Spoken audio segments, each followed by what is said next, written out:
and welcome. You're watching Business Today Television. I'm Sakshi Batra and this is BTS, that's Behind the Scenes, a show that shares a sneak peek into the latest edition of the Business Today magazine with all our viewers. Joining in on this special edition are with me my colleagues Surbhi and Richa Sharma, who have contributed to the key stories within the latest edition as well. Warm welcome to both of you and thank you so much for taking the time out. And this edition primarily focuses on our quarterly business confidence index survey, and Surbhi's contributed to that. So let's start off by understanding from here, especially when we talk about the BTC4 business confidence index. What is it reflecting in this quarter? That's Q1 of FY26. Now, Surbhi, as we remember, the last quarter was purely grim because it was a 15-quarter low. It had slipped into the negative as well. Has there been any improvement in this quarter? What exactly does this quarter's business confidence of India Inc. display? Hi, Sakshi. Surprisingly, the first quarter, which was April to June 2025, business confidence actually came up a little and recovered for India Inc. And it came up to 50.2 from about 47.7 in the previous quarter. So this was quite surprising given all the uncertainty around tariff. Yes. But we must keep in mind that the survey is conducted when the quarter is ended. So this was done in July. By then, the rain had started and monsoons had become good, and also the two conflicts, most importantly between India and Pakistan, which is the Operation Sindoor, had ended. So all this seems to have given some kind of confidence boost to India Inc. But having said that, we must keep in mind that even confidence index of 50.2 etc. is not very high, because we've seen higher confidence index in say sometime last year when it would be around 53, 54, which is very good. Technically, a reading below 50 is seen to be in the red or in contraction, and above 50 is seen to be positive. So we just about crossed the positive mark, and we need to see how it goes on further. And also among sectors and businesses, when we see, then the confidence continues to be low for MSMEs and small sized firms, as well as for the light services and industry sector. For other sectors, big businesses, medium sized businesses, it's the confidence is much higher. Okay, fair point. But Surbhi, what also will be important to see is what happens going forward from here. What are the key worries going forward from here, and what is it that India Inc. is pinning its hopes on? Do you think it's going to be the RBI rate cuts that had so far boosted the sentiments? Will a resumption of the rate cuts continue to help in a recovery in any manner? The RBI Governor Sanjay Malhotra at the recent monetary policy review also, he's they've kept the growth estimate fixed at 6.5%, and but there continue to be concerns about slowing growth, and especially because of the impact of the tariff situation. And in fact, slowing domestic growth is the biggest challenge which companies have underlined for them in the second quarter, and everyone is worried about what's going to happen to the economy. This is followed by, international concerns, turmoil, conflict, tariffs. And surprisingly, to a pointed question we'd asked on US tariffs, a majority of businesses had said that they won't be impacted. But going by how this whole situation is playing out with a 50% tariff which the US is now threatening, we need to see what happens going forward. And companies remain very upbeat about monsoons lifting domestic demand, etc., and festive season coming up. But surprisingly, the RBI rate cuts of about 100 basis points till now does not seem to have augured too much in confidence in terms of capital investments by them, or even firm recovery in consumer demand.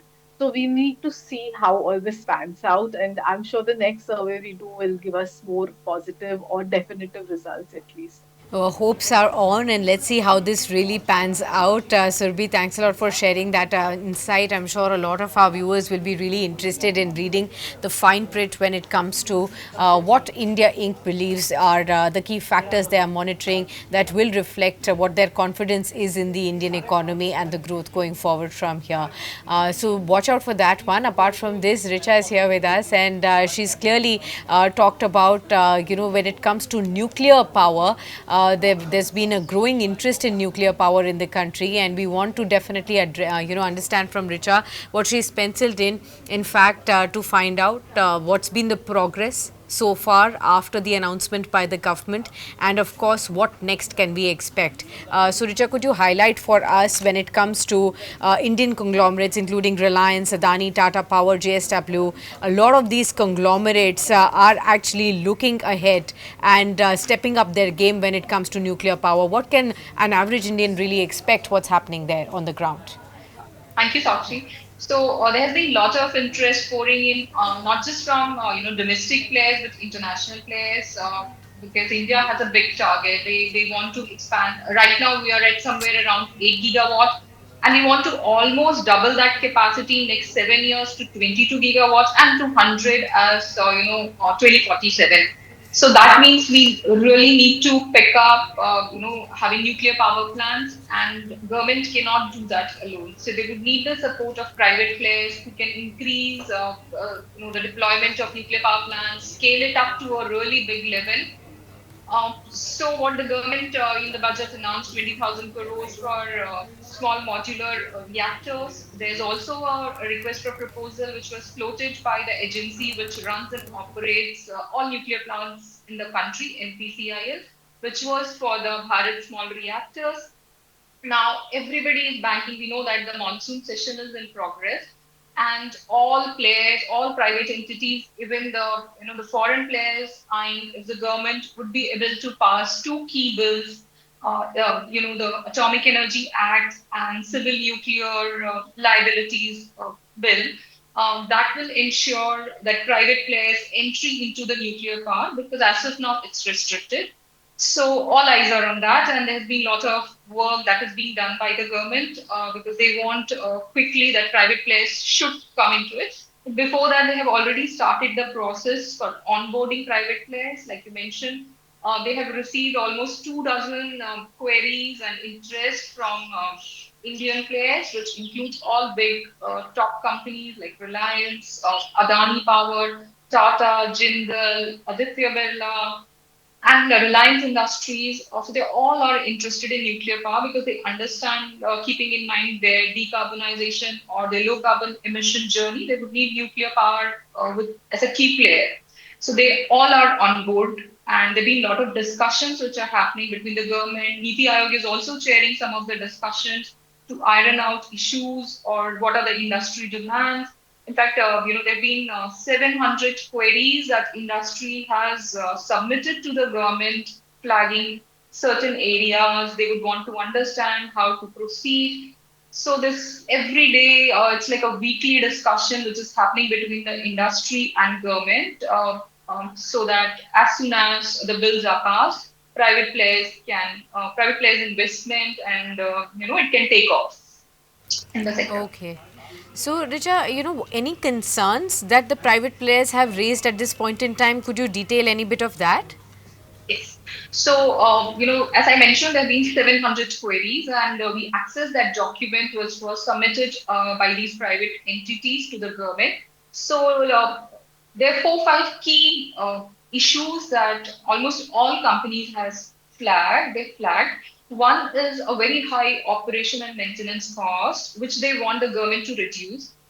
Their stand is that once the private players get into nuclear power plants, they will scale it up to a level where the operation and maintenance cost will drastically come down. They want it to be reduced by 50% of what the government had put in the RFP. Second point is an expertise fee. The government has decided that they will put charge 60 paisa per kilowatt, like per unit of nuclear power which is generated as expertise fee. So these players, all these industries have said that this will come out to be 125 crore per project, which is really very high, and it will drastically impact the viability. And the nuclear power is considered as a cheaper, so that will impact the cost with which they provide it to the consumers or their in-house thing. Third is the what government is doing, that once the project, the private players will invest in the project, the land will be there, all investment will be there, but they have to transfer the project to the government at a cost of rupees 1. So there's no ownership which is available to the private players, and that is one of the concerns. They want a kind of a co-ownership or something that gives them a guarantee, which will also them in seeking loans, those kind of things. Fourth is they would want some foreign technology. What government has now offered is a very small 220 megawatt Bharat small reactors, but they are looking at foreign entities and the bigger megawatts, like 700 megawatt, and they would want government to allow them entry into a bigger area, like bigger player, bigger nuclear plants, so that they could meet their energy demand. And third is the last is about the payload factor, which shows the operational efficiency of a nuclear plant, so which is being placed at a lower level, and they want it to be at a higher level to ensure their profits remains intact. So these are 4 5 key areas they want the government to address. Well, thank you so much, then, Richa, for sharing with us such wonderful insights into what could be in the offing for nuclear power and what can we expect on the road ahead as well. Thank you so much, both Surabhi and Richa, for sharing with us the key stories. They absolutely sound very interesting, and I'm sure all the viewers of Business Today Television will be keenly interested. Do go out there and grab your copies as they have already hit the stands to get a clear understanding of how the economy is progressing, what are the top India Inc. members really thinking about it. Thank you so much. Hope you enjoyed this conversation as much as I did. But do stay tuned on to Business Today Television as we continue to get you such fascinating conversations from the world of markets, business and finance. Stay tuned. If you like the video, do like, comment, share and subscribe.